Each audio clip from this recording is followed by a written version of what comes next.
पंडित बलराम से उनकी पत्नी माया काफी समय से एक हार की मांग कर रही थी। हर बार पंडित जी उनको बातों में टाल देते थे। वो कभी अपनी पत्नी से ये नहीं कह पाते थे कि उनके पास हार खरीदने के लिए पैसे नहीं हैं। वो हमेशा यही कहते, घर में हार रखने से चोरी हो जाता है, ऊपर से हमेशा जौहरी हार के दाम को बढ़ाकर ही बोलता है। इन गहनों को खरीदने से किसी की तरह का कोई फायदा नहीं होता। बस कुछ देर के लिए सजने संवरने के काम आने वाले हार से इतनी मुसीबत आती है तो इसे खरीदना बेकार ही है ना। पंडित की पत्नी काफी भोली थी। वो हमेशा अपने पति की बातों में आ जाती थी, लेकिन दूसरी महिलाओं के पास गहने देखकर उसके मन में भी होता था कि काश मेरे पास भी ऐसा जेवर होता। वैसे पंडित थोड़ी मेहनत करते तो अपनी पत्नी के लिए हार खरीद सकते थे, लेकिन उन्हें तो सिर्फ भोजन करना और आराम करना ही पसंद था। वो अपने आलस्य के कारण पत्नी की 4 बातों को सुनना भी बुरा नहीं मानते थे। एक दिन बच्चों को पढ़ाकर पंडित जी घर लौटे तो देखा उनकी पत्नी के गले में वही हार है जिसकी मांग वो लंबे समय से कर रही है। तो उन्होंने पूछा, अरे इतना सुंदर हार तुम्हारे गले में कैसे आया? पत्नी ने जवाब में कहा कि ये पड़ोस में रहने वाली महिला का है। मैं उससे मिलने गई थी आज। उसने जब मुझे ये हार दिखाया तो मैं इसे पहनकर आ गई ताकि तुम भी इसे देख लो। मुझे तो बस ऐसा ही एक हार चाहिए। पंडित बोले, पगली, तुम किसी दूसरे का इतना महंगा हार लेके आ गई हो। अगर चोरी हो गया तो ये बनवाना पड़ेगा और बदनामी होगी जो ऊपर से वो अलग है। पंडित की पत्नी कुछ सुनने को तैयार न थी। उसने बताया कि ये 20 तोले का हार है और मुझे तो चाहिए ही चाहिए। पत्नी की जिद सुनकर पंडित को घबराहट होने लगी। तभी पत्नी बोली, जब सारी महिलाएं ऐसे हार को पहनती हैं तो मैं क्यों नहीं पहन सकती? गुस्से में पंडित बोल पड़े, सब लोग कुएं में कूदेंगे तो क्या तुम भी कूद जाओगी? ऐसा नहीं होता है कि जो दूसरे करें उसे हम भी करें। फिर पंडित ने दिमाग लगाकर अपनी पत्नी को बताया कि देखो, इस हार की कीमत आने वाले समय में घट जाएगी। अगर आज मैंने इसे 1000 रुपए में लिया तो 1 साल बाद ये 600 रुपए का हो जाएगा और फिर 5 साल में इसकी कीमत कुछ भी नहीं रहेगी, सिर्फ बड़ा नुकसान है। इसे सहकर मैं हार नहीं खरीद सकता। तुम जल्दी से इस हार को वापस कर दो। इतना कहकर पंडित तो घर से बाहर की ओर चले गए। उसी रात माया ने एक चोर को अपने घर में देखा। वो चिल्लाने लगी। जब पंडित ने कहा कि क्या हुआ तो वो बोली, मैंने अभी एक परछाई को देखा है, वो घर के अंदर गया है, वो पक्का चोर ही है। पंडित ने जल्दी से अपनी छड़ी और लालटेन पत्नी से मांगी। पत्नी ने कहा कि मैं डर के मारे उठ ही नहीं पा रही हूँ। तभी बाहर से कुछ लोग आ गए। उन्होंने पंडित से पूछा, क्या हुआ, घर में चोरी हो गई क्या पंडित जी? पंडित की पत्नी माया बोली, नहीं नहीं, वो ऊपर छत से नीचे की ओर कूदा था और फिर हमारे बिस्तर के पास से तेजी से भागा था। मैंने उसकी परछाई देखी थी। तभी माया ने अपना हाथ गर्दन की ओर फिराया तो उसे पता चला कि पड़ोसन का वो हार उसके गले से गायब है। हे भगवान कहकर वो अपना सिर पीटने लगी। पंडित बलराम शास्त्री ने पूछा, तुम उस हार को उतार कर क्यों नहीं सोई थी? सहमी सी आवाज में माया बोली, मुझे क्या पता था कि आज ही घर में इतनी बड़ी मुसीबत आ जाएगी। तभी पंडित ने कहा, कहता था ना मैं, जेवर सब मुसीबत ही लेकर आते हैं। अब समझ आया तुम्हें कि नहीं?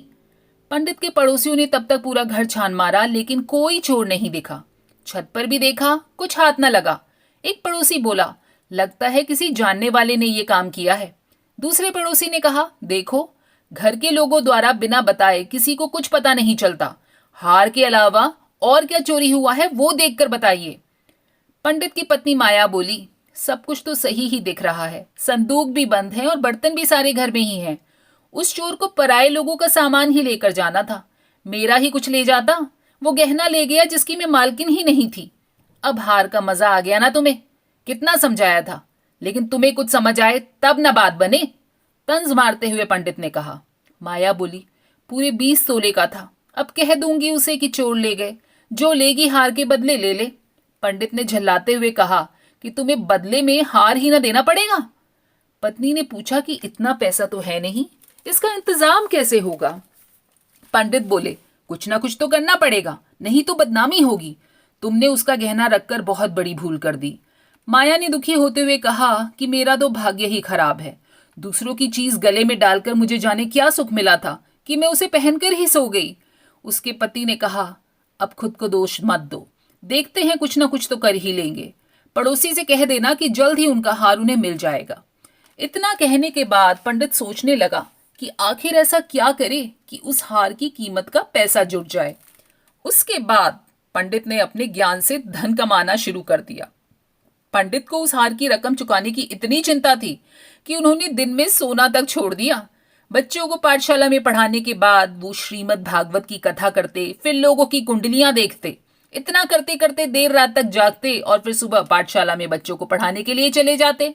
इस तरह दिन रात एक करके उन्होंने 6 महीने तक किसी तरह से उस हार की रकम जितना पैसा कमा लिया। जैसे ही हार की रकम पूरी हुई, पंडित सीधे ठीक वैसा ही हार का जेवर खरीद कर ले आए और अपनी पत्नी के सामने रख दिया। पंडित की पत्नी माया पहले तो हार देखकर बहुत खुश हुई। फिर उसने पंडित से पूछा कि आप गुस्से में दे रहे हैं ये हार। जवाब में पंडित ने पूछा, गुस्से और नाराजगी जैसी क्या बात है? उसका हार हमारे घर से गायब हुआ था तो उधार तो चुकाना ही होगा ना।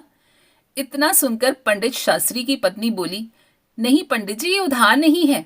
पंडित ने कहा, चलो उधार ना सही, बदला तो है ना, जाओ उसे दे आओ। उसकी पत्नी बोली, नहीं नहीं, ये बदला नहीं है। तो अब तुम ही बता दो ये क्या है? पंडित ने पूछा। पत्नी माया ने कहा कि ये आपकी तरफ से मुझे दिया गया तोहफा और निशानी है। उस रात हार चोरी नहीं हुआ था, मैंने तो बस ऐसे ही शोर मचा दिया। हैरान होते हुए पंडित जी ने सवाल किया, सही में? माया ने कहा, हाँ सच में पंडित जी। तो तू मेरा कौशल देखना चाहती थी क्या? जैसे ही पत्नी ने जवाब हाँ में दिया, पंडित जी बोले, तुम्हें कोई अंदाजा नहीं है इस कौशल के लिए मुझे क्या सब चुकाना पड़ा। पत्नी ने मासूमियत से पूछा, 600 से ज्यादा और क्या? पंडित ने भारी मन से कहा, हाँ इससे भी बहुत ऊपर। इस कौशल के लिए मुझे अपनी स्वतंत्रता तक को कुर्बान करना पड़ा। दोस्तों, आलस्य में इंसान कई बार अपनों की इच्छा पूरी नहीं करता, लेकिन जब उस पर जिम्मेदारी का भार पड़ता है तो वो उसे किसी भी तरीके से पूरी कर लेता है। कैसी लगी आपको ये कहानी बताइएगा कमेंट करके, और लाइक शेयर और सब्सक्राइब जरूर कीजिएगा। फिर मिलेंगे एक नई कहानी के साथ। नमस्कार, अपना ख्याल रखिए।